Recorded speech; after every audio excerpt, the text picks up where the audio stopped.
Assalamualaikum warahmatullahi wabarakatuh dan salam sejahtera buat semua pelajar yang sedang mengikuti Perlis Online Teaching bersama dengan cikgu pada pagi ini dalam slot Ekonomi SPM. Okey, nama cikgu Cikgu Akilah dari SMK Datuk Jaafar Hassan. Okey, terima kasih cikgu ucapkan kepada pelajar-pelajar yang masih lagi bersemangat untuk mengikuti PDPR bersama dengan cikgu pada pagi ini. Okey, kita ada pelajar-pelajar yang sedang mengikuti secara live di YouTube channel SSTP JPM Perlis dan juga yang ada bersama-sama dengan cikgu di dalam Google Meet. Okey, dan kita akan belajar bersama-samalah pada pagi ini. Okey, sebelum tu bagi memberkati lagi kelas kita pada pagi ini, marilah sama-sama kita aminkan bacaan doa dan akan kembali selepas ini.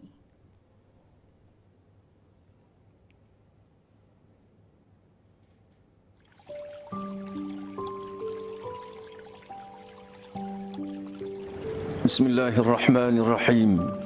Alhamdulillahilladzi bini'matihi tatimmus salihat. Wassalatu wassalamu ala ashrafil anbiya'i wal mursalin wa ala alihi wa sahbihi ajma'in. Allahumma aghnina bil ilm wa zayyinna bil hilm wa akrimna bit taqwa wa jammilna bil afiyah. Ya Rahmanu ya Rahim, kami mohon kepadamu dengan segala kerendahan diri sebagai hamba-Mu. Engkau indahkanlah akhlak kami. Engkau perbaikilah pergaulan antara kami. Engkau jadikanlah kami umat Islam yang menjadi teladan yang baik antara sekalian manusia. Engkau peliharalah kami dari penyakit lemah, malas, berfikiran dangkal dan buruk budi pekerti. Ya Rahmanu ya Wadud, Engkau baikilah keluarga kami, anak isteri kami, saudara mara kami, jiran tetangga kami dan seluruh mereka yang kami kasihi. Engkau jadikanlah kami umat yang mempunyai ketinggian akal dan budi, mempunyai minda yang unggul dalam menguruskan kehidupan ini dan menjadi teladan yang baik kepada manusia yang lain. Ya Allah, jadikanlah negeri Perlis ini sebagai negeri yang makmur, rakyatnya hebat, mantap, bermentaliti kelas pertama dalam tindakan, hidup bersih, bersatu padu dan dilimpahi berkat serta rahmat dari sisi-Mu. Engkau jauhkanlah kami dari bala dan kerosakan. Engkau tambahkanlah nikmat-Mu kepada kami. Engkau berikanlah kepada kami kebahagiaan hidup di dunia dan di hari akhirat. Ya mujibas sa'ilin, permudahkanlah urusan kami dalam menimba ilmu pengetahuan. Lapangkanlah dada dan terangkanlah hati kami untuk memahami isi pengajaran. Hiasilah diri kami dengan adab kesopanan.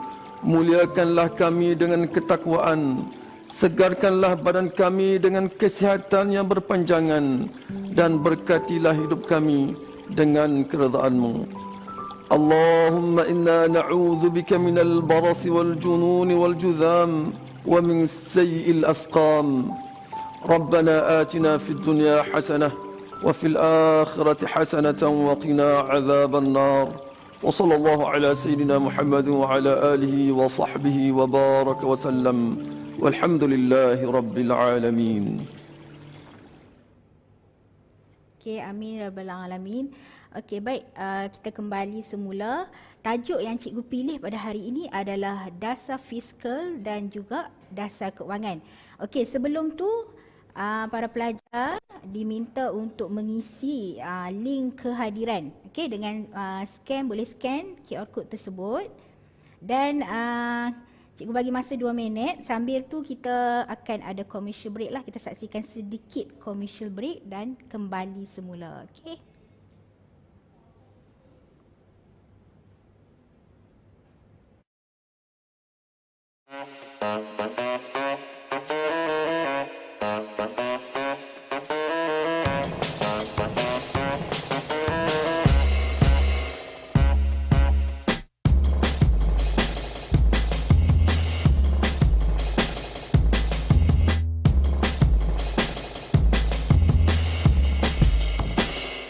Snap, bring your A-game. Dunia pendidikan sudah berubah. Semuanya sudah berbeza. Kita tidak lagi boleh gunakan cara lama. Snap telah merupakan satu game changer. Dengan pengajaran dan pembelajaran akan menjadi lebih menarik.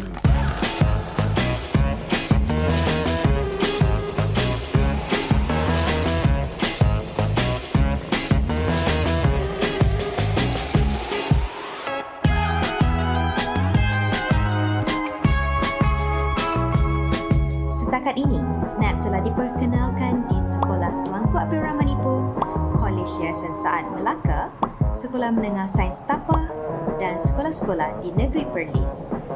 Analisis penggunaan menunjukkan peningkatan dalam peratusan murid menghantar tugasan sebanyak 76%. Tinjauan kami juga mendapati 80% guru dan murid bersetuju bahawa proses pengurusan tugasan sekolah menjadi lebih mudah dengan Snap.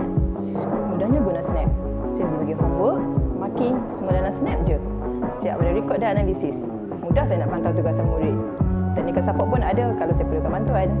Based on my experience, Snap is the coolest app I've ever seen. We can play games while learning new things and even send our works with just a few clicks. In short, Snap makes my life easier. Kelebihan menggunakan Snap: langganan percuma, integrasi dengan Google Classroom, rekod dan analisis pencapaian, perincian gamifikasi, program ganjaran, serta 50% pendapatan hasil iklan akan disalurkan kepada pihak sekolah. Anda berminat? Edry sedia membantu.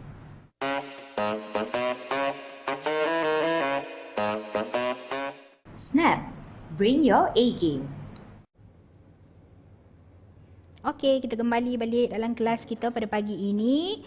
Okey, tajuk yang cikgu pilih adalah dasar fiskal dan dasar keuangan. Okey, kenapa cikgu pilih tajuk ni? Sebab ada student yang masih lagi tidak dapat membezakan antara dasar fiskal dan dasar keuangan. Jadi kesan dia bila SPM soalan keluar, lain dia tanya, lain yang dia jawab. Jadi hari ini kita akan betulkan kesilapan tu supaya nanti bila exam pelajar-pelajar boleh jawab dengan jawapan yang betul lah seperti kehendak soalan. Okey. Alat dasar ekonomi ni di bawah bab 1, ekonomi dan kerajaan. Mungkin ada pelajar yang dah belajar, jadi anggaplah sebagai satu ulang kaji lah pada hari ini. Okey. Menjelaskan maksud dasar fiskal dan dasar keuangan. Okey, di akhir kelas nanti cikgu nak semua pelajar cikgu yang bersama cikgu pada pagi ini dapat menjelaskan maksud dasar fiskal dan dasar keuangan dan dapat membezakan antara dasar fiskal dan dasar keuangan. Okey? Okey, terima kasih kepada pelajar yang masuk ke Google Meet. Kita akan belajar bersama-sama. Okey, sepintas lalu alat dasar ekonomi. Apa yang dikatakan sebagai alat dasar ekonomi? Okey, alat dasar ekonomi ini merupakan satu instrumen. Okey, alat yang kita panggil untuk digunakan oleh kerajaan bagi mencapai objektif makroekonomi negara. Okey, objektif makroekonomi negara ada 4. Yang kita dah belajar sebelum topik dasar fiskal, kita dah jumpa dah objektif makroekonomi negara, iaitu cikgu ulang kaji balik ya. Guna tenaga penuh, kita nak capai guna tenaga penuh, kestabilan harga, pertumbuhan ekonomi dan kestabilan imbangan pembayaran. Itu objektif makroekonomi negara. Okey, dan dasar fiskal, dasar keuangan ni digunakan bersama dalam Malaysia untuk mengawal kestabilan ekonomi. Okey, apa yang dikatakan ekonomi yang stabil? Jika ekonomi yang tidak stabil, istilah ekonomi dia kita sebut sebagai ketidakstabilan ekonomi. Okey. Apakah keadaan yang menunjukkan ketidakstabilan? Okey, dia akan berlaku dua keadaan kalau ketidakstabilan.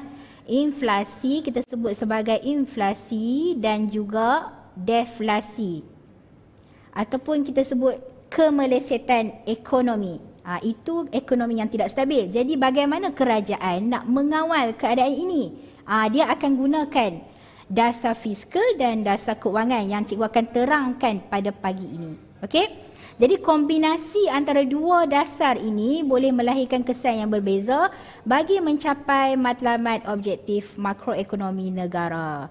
Okey. Secara rumusannya, okey, cikgu buat satu rumusan yang senang kamu nak tengok. Alat dasar ekonomi terbahagi kepada dua, iaitu dasar fiskal dan juga dasar keuangan. Okey, dasar fiskal, di bawah dasar fiskal ada dua alat yang akan digunakan, iaitu kita akan gunakan cukai dan juga perbelanjaan kerajaan. Manakala dasar keuangan ada 5. Yang ni yang kamu perlu ingat. 5 alat yang akan digunakan di bawah dasar keuangan iaitu nisbah rizab berkanun, nisbah rizab tunai, syarat sewa beli, kadar faedah dan juga surat jaminan kerajaan. Okey, 5 alat ni. Bagaimana nak bezakan? Ada pelajar yang dia dah tercampur, campur alat dasar keuangan dengan dasar fiskal. Bila soalan keluar dasar keuangan, dia jawab dasar fiskal. Okey, senang je nak ingat dasar fiskal. Okey, nampak fiskal dia pendek je. Fiskal. Okey, ada 6 huruf. Jadi ingat 2 saja alat yang digunakan, iaitu cukai dan perbelanjaan kerajaan. Keuangan, dia panjang sikit. Keuangan, jadi ada 5, banyak sikit alat yang akan digunakan, iaitu 5 alat tadilah yang cikgu sebut tadi. Okey, setiap alat yang digunakan ni cikgu akan terangkan secara details. Okey, sebentar je lagi. Okey, baik, kita tengok dulu apa itu dasar fiskal. Okey, dasar fiskal ialah satu dasar kerajaan yang dilaksanakan melalui perubahan dasar cukai. Okey, kita akan ubah dasar cukai dan perbelanjaan kerajaan agar keadaan ekonomi yang stabil dapat dicapai. Okey, tujuan dia hanya untuk mencapai ekonomi yang stabil, tanpa inflasi, tanpa pengangguran. Okey, macam cikgu terangkan tadi, inflasi, apabila berlaku inflasi, keadaan ekonomi tidak stabil kerana berlaku satu keadaan harga barang meningkat secara berterusan. Itu inflasi. Okey, tajuk inflasi kita dah belajar sebelum jumpa dasar fiskal ni. Jadi kamu kena faham dulu konsep inflasi, konsep pengangguran, konsep deflasi, baru boleh kaitkan dengan dasar ni. Okey, ekonomi memang satu subjek yang banyak konsep. Kamu kena faham konsep dan boleh menjawab dengan baik tanpa menghafal. Hafal tanpa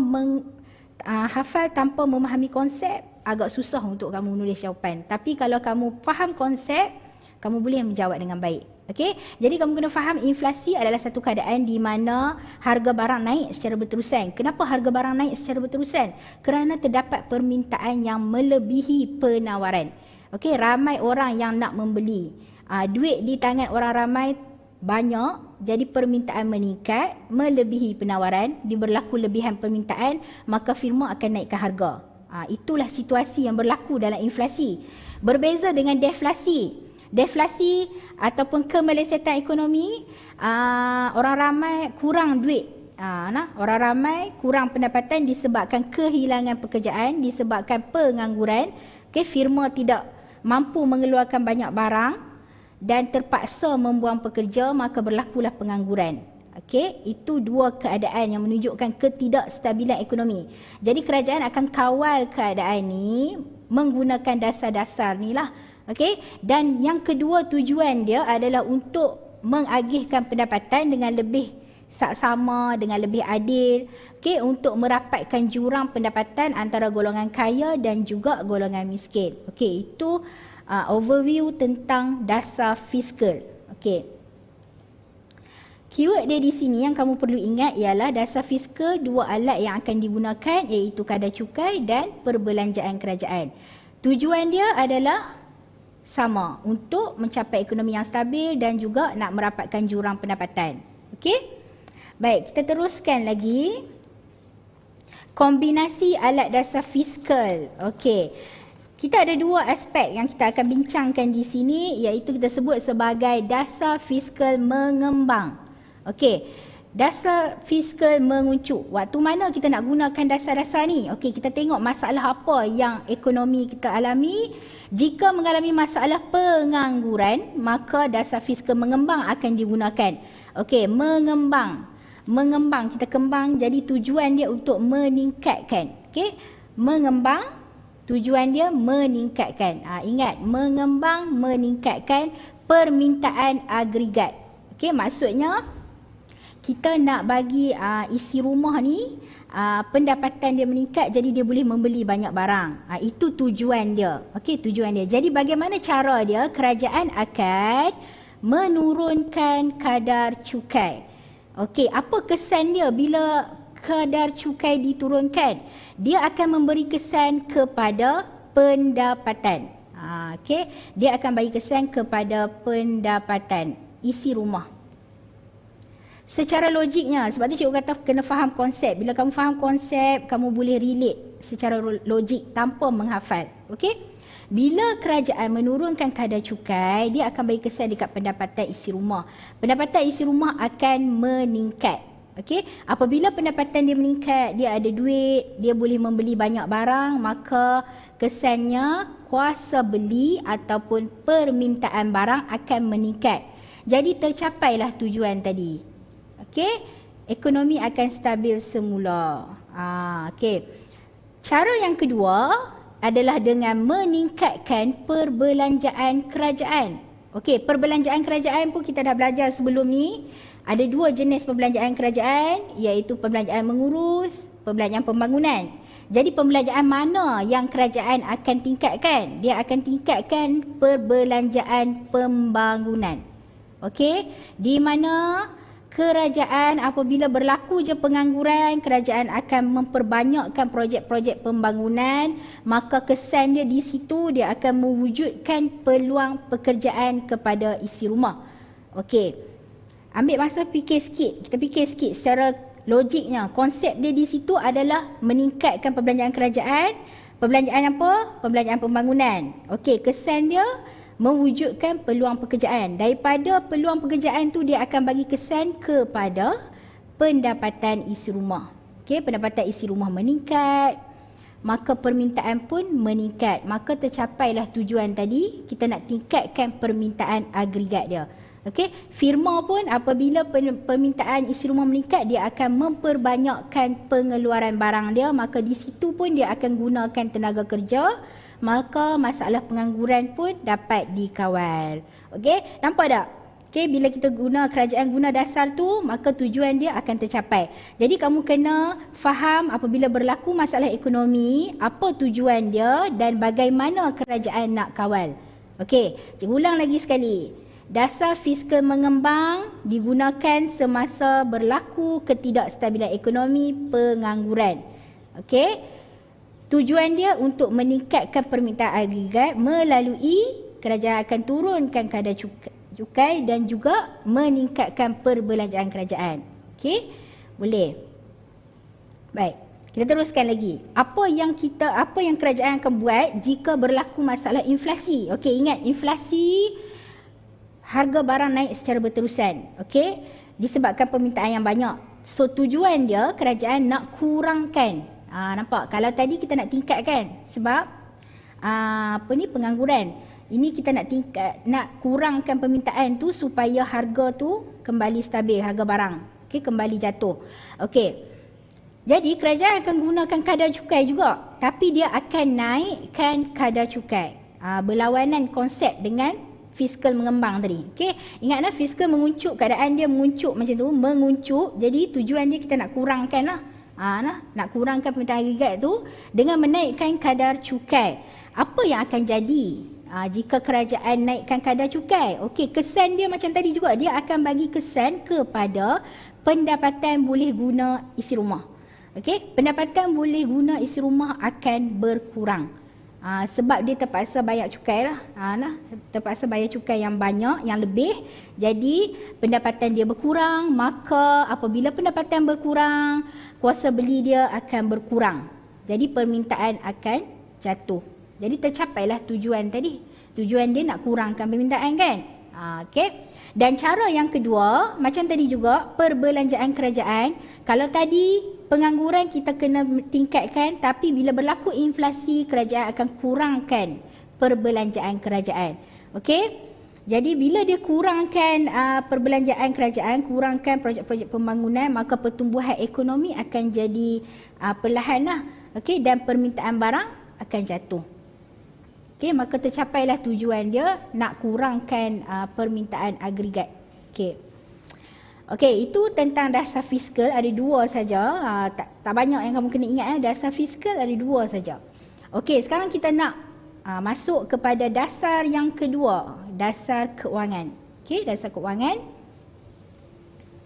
Okey, dasar keuangan secara ringkasnya kat sini cikgu nak terangkan adalah salah satu cara kerajaan mempengaruhi kegiatan ekonomi melalui kawalan bekalan wang dan kadar bunga supaya ekonomi negara sentiasa berada dalam keadaan stabil.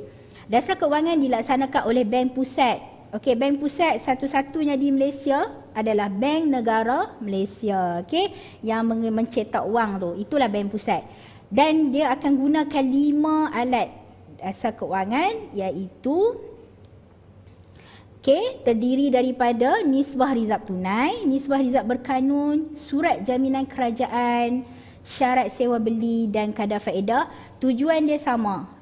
Nak mempengaruhi kegiatan ekonomi melalui kawalan bekalan wang dan kadar bunga supaya ekonomi negara berada dalam keadaan stabil. Cikgu akan briefing satu persatu alat-alat ni, bagaimana dia mempengaruhi keadaan ekonomi kita dan bagaimana kerajaan gunakan untuk kawal ketidakstabilan ekonomi.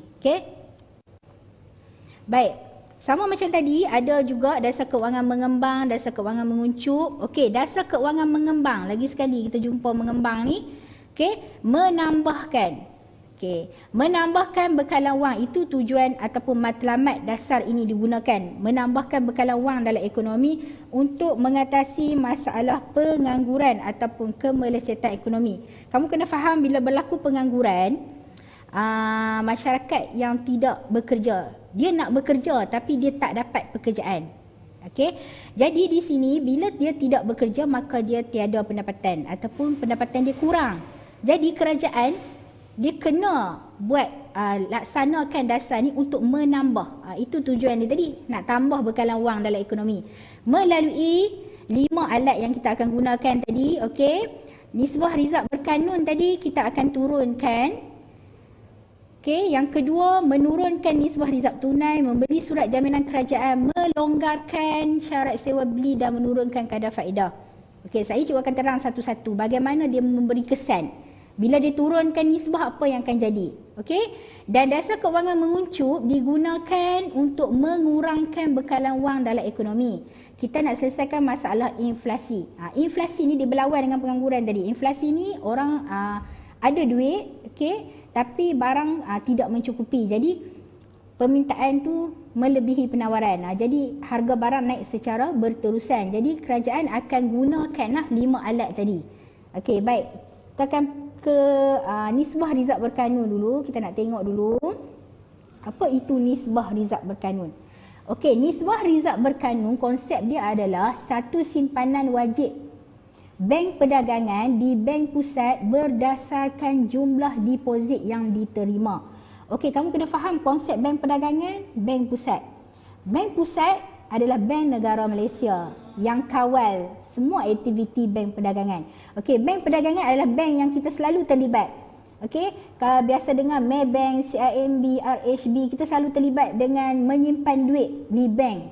Dalam ekonomi kita panggil deposit, mendepositkan wang di bank, simpan wang di bank. Selain daripada itu kita boleh buat pinjaman dengan bank, bank perdagangan. Jadi rizab berkanun ni adalah satu simpanan wajib yang bank perdagangan kena simpan di Bank Pusat berdasarkan jumlah deposit yang diterima. Tindakan Bank Pusat tu mengubah nisbah rizab berkanun akan mempengaruhi jumlah wang tunai yang perlu disimpan oleh bank perdagangan. Jadi wang tunai di bank perdagangan sahaja yang boleh digunakan oleh masyarakat. Kita nak keluarkan wang, nak buat pinjaman, hanya wang tunai di bank perdagangan sahaja. Di Bank Pusat kita tak boleh kacau. Kemudian dia akan mempengaruhi keupayaan bank perdagangan tadi untuk memberi pinjaman kepada masyarakat dan juga pelaburan. Kita tengok bagaimana nisbah rizab berkanun ni nak selesaikan masalah ketidakstabilan ekonomi. Kita nak buat bagi ekonomi kembali stabil. Di sini pemahaman konsep sangat-sangat penting. Kamu kena faham konsep. Baik, kita ada 2 keadaan ketidakstabilan ekonomi, iaitu inflasi dan juga kemelesetan ekonomi. Kita tengok dulu inflasi. Inflasi ingat orang terlalu banyak duit. Jadi kita sebagai kerajaan kita nak kurangkan bekalan wang tu. Bagaimana? Apabila berlaku inflasi, Bank Pusat dia akan menaikkan nisbah rizab berkanun. Menaikkan. Apabila dia kata menaikkan, bank perdagangan terpaksa menyimpan banyak wang tunai di bank pusat. Okey, tadi cikgu cerita yang mana ada dalam bank perdagangan saja kita boleh guna kan. Okey, jadi bila bank perdagangan ni terpaksa simpan duit dia, terpaksa simpan lebih banyak wang di bank pusat, maka keupayaan bank tu nak bagi pinjaman dekat masyarakat akan berkurang lah, akan menurun. Okey, sebab duit dalam bank perdagangan pun berkurang. Kemudian tindakan tersebut memberi kesan kepada bekalan wang dalam ekonomi berkurang. Jadi di sini dah nampak penyelesaian ekonomi, masalah ekonomi tadi. Okey, bekalan wang dalam ekonomi berkurang, kesan dia kuasa beli masyarakat akan jatuh, maka tingkat harga barang pun akan cenderung jatuh lah. Jadi selesailah masalah inflasi tadi. Inflasi adalah kenaikan harga barang secara berterusan. Okey, jadi melalui nisbah rizab berkanun ni kita akan dapat menurunkan semula tingkat harga barang tu, maka ekonomi akan kembali stabil. Okey. Sebaliknya, jika berlaku kemelesetan ekonomi, masalah pengangguran yang meningkat, di situ bank pusat akan menurunkan nisbah rizab berkanun. Bila diturunkan, maka bank perdagangan hanya akan simpan sedikit saja wang tunai dekat bank pusat. Okey. Kemudian kesan dia keupayaan bank tu akan memberi pinjaman akan meningkatlah kepada masyarakat. Sebab duit dalam bank perdagangan tu lebih banyak. Okey. Kemudian bekalan wang dalam ekonomi akan bertambah apabila isi rumah boleh buat pinjaman, maka duit dia akan bertambah, maka dia akan bagi kesan kepada permintaan barang ataupun kuasa beli akan meningkat, maka tingkat harga barang akan cenderung meningkat, ekonomi akan kembali stabil. Okey. Apabila masalah tu kita nampak selesai, maka kembali stabil lah. Okey. Kemudian alat yang kedua, dia akan gunakan nisbah rizab tunai. Okey. Rizab tunai adalah simpanan wajib dalam bentuk wang tunai di bank perdagangan berdasarkan jumlah deposit yang diterima. Okey, simpanan wajib wang tunai ni dia bertujuan untuk pastikan bank tersebut mempunyai wang yang mencukupi apabila pelanggan menuntut wang. Okey. Baik, kita tengok bagaimana nisbah rizab tunai ni dia nak mengawal ketidakstabilan ekonomi tadi, masih lagi inflasi. Okey, semasa inflasi dia sama macam nisbah rizab berkanun tadi. Semasa inflasi dia akan naikkan. Okey, dia akan naikkan nisbah rizab tunai sebab kita nak kurangkan duit di tangan orang ramai kan, kita nak kurangkan duit, maka bank terpaksa menyimpan lebih banyak rizab tunai di bank pusat. Kesannya keupayaan bank perdagangan untuk beri pinjaman akan menurun. Okey, maka bekalan wang dalam ekonomi pun dapat dikurangkan, kuasa beli masyarakat akan jatuh, tingkat harga barang cenderung jatuh dan ekonomi kembali stabil. Okey, sebaliknya jika berlaku kemelesetan ekonomi, sama juga macam tadi, bank pusat akan menurunkan nisbah rizab tunai. Okey, bank perdagangan hanya akan menyimpan sedikit sahaja rizab tunai di bank pusat, maka keupayaan bank perdagangan untuk memberi pinjaman akan meningkat. Okey, bekalan wang dalam ekonomi bertambah, kuasa beli masyarakat meningkat dan tingkat harga barang akan cenderung untuk meningkat. Maka ekonomi kembali stabil. Okey. Seterusnya, syarat sewa beli. Okey, syarat sewa beli merupakan syarat dan terma semasa membuat pinjaman sewa beli. Okey, cikgu bagi contoh. Apakah pinjaman yang terlibat dengan pinjaman sewa beli? Okey, selalunya kita buat pinjaman untuk membeli kereta, motosikal, rumah. Okey, itu pinjaman sewa beli.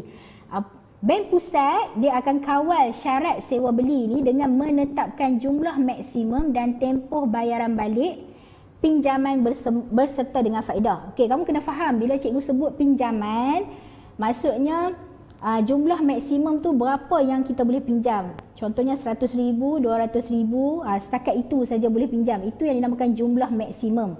Okey, dan tempoh bayaran balik 10 tahun, 20 tahun, 30 tahun berserta dengan faedah lah.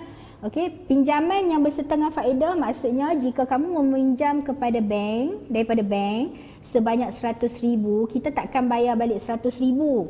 Okey, kita akan bayar lebih daripada tu sebab berserta faedah. Contoh, pinjam 100,000 mungkin kita bayar balik 250,000. Jadi 150,000 tu adalah faedah. Okey? Kena faham konsep tu. Okey, seterusnya kita nak tengok bagaimana bank pusat ni dia kawal ketidakstabilan ekonomi melalui syarat sewa beli. Apabila berlaku inflasi, okey, lagi sekali cikgu nak ingatkan, berlaku inflasi kita nak kurangkan duit kan? Kita nak kurangkan duit orang ramai ni, masa tu bank pusat akan ketatkan. Okey, ketatkan syarat sewa beli.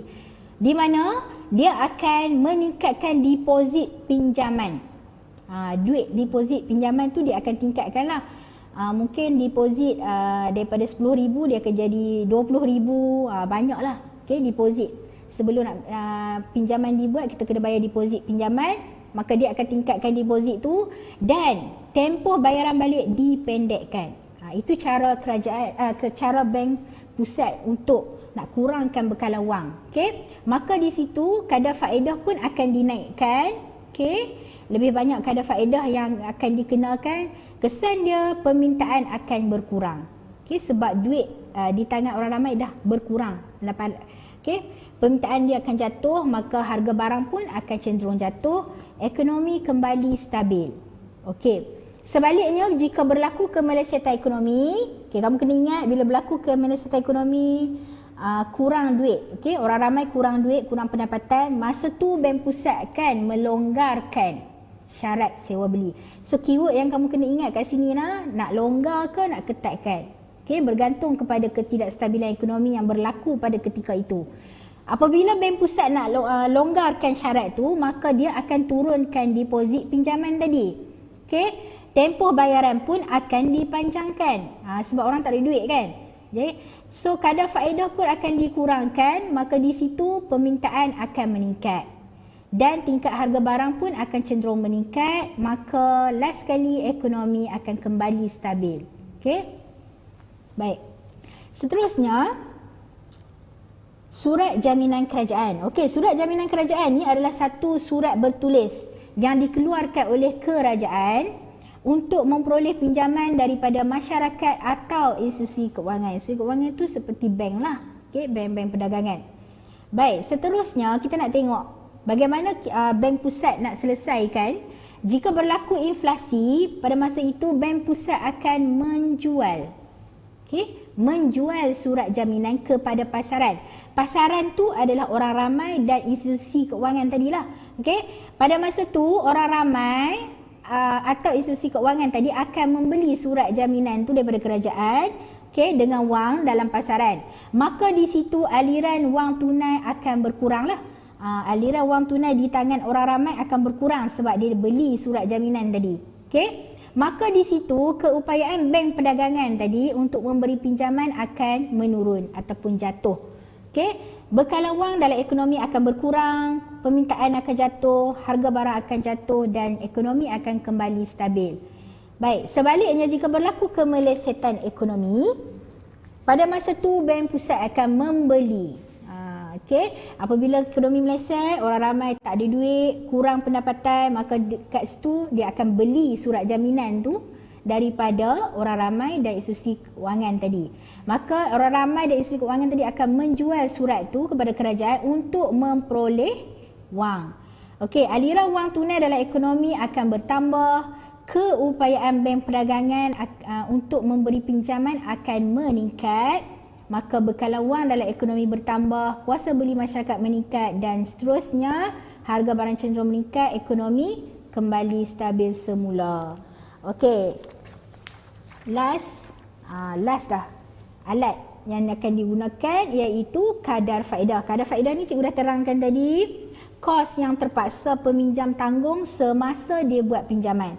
Okey, masyarakat yang membuat pinjaman dia tak boleh lari daripada bayar kadar faedah kepada bank. Dia mesti bayar sekali dengan pinjaman yang dibuatlah. Okey, perubahan kadar faedah ni dia akan bagi kesan terhadap kos meminjam dan beban hutang peminjam. Kalau bank perdagangan tu menawarkan faedah yang tinggi, maka beban hutang dia pun meningkatlah. Okey, berbanding dengan kadar faedah yang rendah. Okey, di situ kita akan tengok perubahan kadar faedah tu. Baik, apabila berlaku inflasi, bank pusat dia akan naikkan kadar faedah tu supaya kos meminjam dan beban hutang peminjam akan meningkat. Apabila kos peminjam dan beban hutang meningkat, jumlah pinjaman yang dibuat masyarakat akan berkuranglah. Okey, kita nak mengurangkan minat masyarakat untuk meminjam pada masa tu, kita nak kurangkan duit dalam tangan dia, jadi bank akan naikkan kadar faedah tu, maka jumlah pinjaman pun akan berkurang, bekalan wang dalam ekonomi berkurang, permintaan masyarakat akan jatuh, tingkat harga barang akan jatuh dan seterusnya, ekonomi akan kembali stabil. Dan sebaliknya lah, bila berlaku kemelesetan, ingat kemelesetan ekonomi, orang kurang pendapatan, jadi pada masa tu bank pusat akan kurangkan kadar faedah, maka kos pinjaman dan beban hutang akan menurun, jumlah pinjaman yang dibuat oleh masyarakat akan bertambah lah. Orang ramai berminat nak buat pinjaman sebab kadar faedah yang rendah. Okey, maka di situ bekalan wang akan bertambah, kuasa beli masyarakat meningkat, tingkat harga barang meningkat dan seterusnya, ekonomi akan kembali stabil. Okey, itulah 5 alat yang akan digunakan dalam dasar keuangan, bagaimana dia mengawal ketidakstabilan tu sehinggalah ekonomi kembali stabil. Okey, kita nak tengok persamaan. Persamaan antara dasar fiskal dan dasar keuangan ni tujuan dia sama je, untuk mengawal kestabilan ekonomi. Kita tak nak ekonomi berlaku inflasi, kita tak nak berlaku pengangguran. Okey, itu persamaan dia. Dan perbezaan dia yang kamu dapat lihat di sini, dasar fiskal ni satu dasar kerajaan yang dilaksanakan melalui perubahan dasar cukai dan perbelanjaan kerajaan. Manakala dasar keuangan pula adalah salah satu cara kerajaan dia nak mempengaruhi kegiatan ekonomi melalui kawalan bekalan wang dan kadar bunga supaya ekonomi berada dalam keadaan yang stabil lah. Okey, perbezaan yang kedua ialah dasar fiskal ni dilaksanakan oleh kerajaan, manakala dasar keuangan dilaksanakan oleh bank pusat kita, iaitu Bank Negara Malaysia. Dasar fiskal terdapat 2 saja alat yang digunakan, iaitu kadar cukai dan juga perbelanjaan kerajaan. Manakala dasar keuangan ada 5 alat yang akan digunakan. Okey, baik.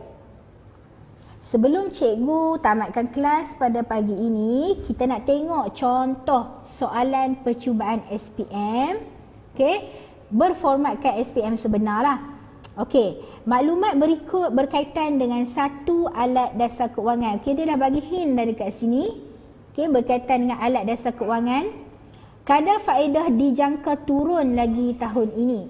Okey, Bank Negara Malaysia dijangka sekali lagi menurunkan OPR yang menjadi rujukan kadar faedah pinjaman tempatan bagi terus menyokong peningkatan dalam jumlah pengangguran akibat COVID-19. Okey, bagaimanakah alat dasar keuangan tersebut digunakan untuk mengatasi masalah ketidakstabilan ekonomi? Sebelum kamu menjawab, first sekali, okey, biasakan diri untuk pegang pen, garis kata kunci, garis soalan, kehendak soalan apa yang dia nak. Okey, di sini dia apakah ketidakstabilan ekonomi yang berlaku? Kamu kena tahu sebab sekejap lagi nak jawab ikut keadaan tu. Okey, maka di sini kita dapat lihat pengangguran. Jadi kamu akan ceritakan alat dasar keuangan yang akan digunakan untuk mengatasi masalah pengangguran. Dan tengok markah berapa kat situ, 6 markah. Jadi kamu perlu menyerahkan jawapan yang cukup 6 markah ataupun lebih. Okey, kita tengok contoh jawapan. Okey, contoh jawapan dia ialah masalah ketidakstabilan ekonomi yang berlaku tadi adalah pengangguran. Maka kerajaan akan laksanakan dasar keuangan mengembang, iaitu menurunkan kadar faedah. Kemudian kita ceritakan kesan. Apabila kita turunkan kadar faedah, kesan dia kos pinjaman atau beban hutang akan berkurang, jumlah pinjaman masyarakat akan bertambah, bekalan wang dalam ekonomi bertambah, permintaan masyarakat ataupun kuasa beli bertambah, tingkat harga barang cenderung meningkat, maka ekonomi stabil semula.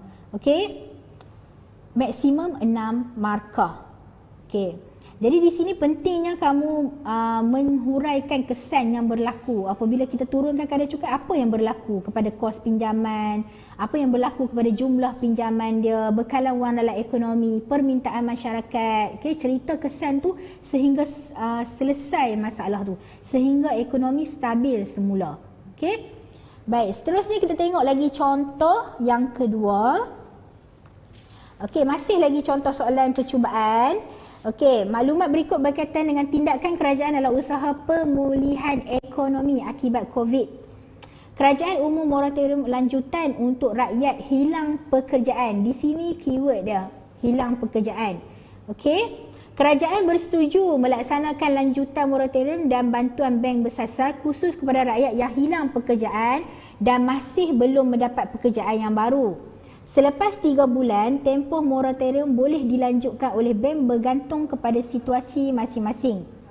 Baik, soalan, terangkan 2 jenis alat dasar fiskal. Okey, nampak di sini keyword dia dasar fiskal. Dia minta dasar fiskal yang boleh digunakan untuk mengatasi keadaan. Lagi sekali kita kena tengok apa ketidakstabilan yang berlaku. Hilang pekerjaan, maksudnya berlaku pengangguran. Okey, ataupun kemelesetan ekonomi lah.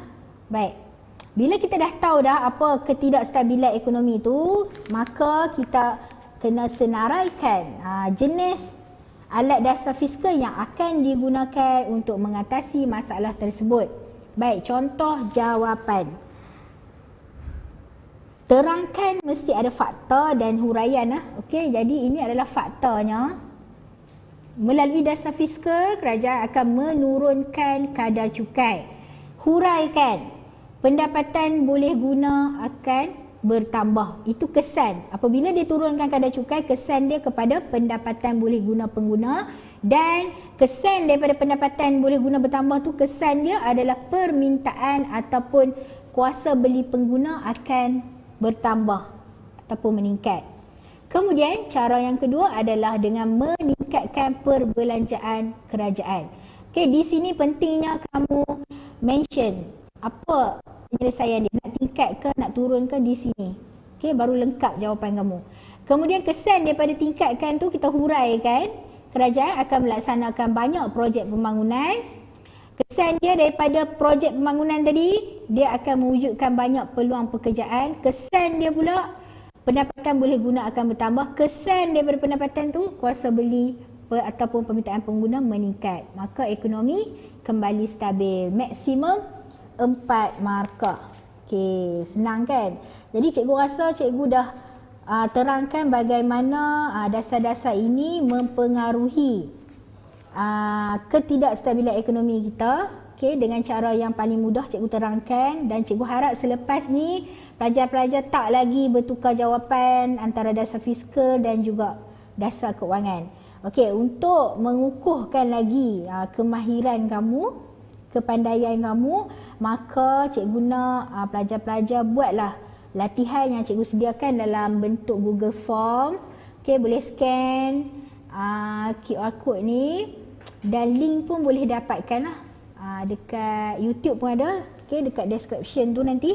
Okey, ada sikit je soalan, tak banyak pun. Dan soalan-soalan tersebut berkaitan dengan apa yang cikgu ajarkan pada hari ini. Okey. Baik, itu saja daripada cikgu pada hari ini. Terima kasih kepada semua pelajar yang terus bersemangat untuk mengikuti PDPR, sebagai persediaan kita nak menghadapi SPM. Cikgu harap apa yang cikgu kongsikan ini bermanfaat untuk kamu. Teruskan belajar, teruskan buat latihan dengan guru-guru di sekolah. Dan cikgu rasa masih lagi tak terlambat untuk mengucapkan Selamat Hari Raya Aidilfitri, maaf zahir batin kepada semua pelajar. Selamat Hari Guru kepada guru-guru di luar sana, dan juga terima kasih kepada kru-kru SSTP pada pagi ini. InsyaAllah ada rezeki kita bertemu lagi. Terima kasih. Assalamualaikum warahmatullahi wabarakatuh.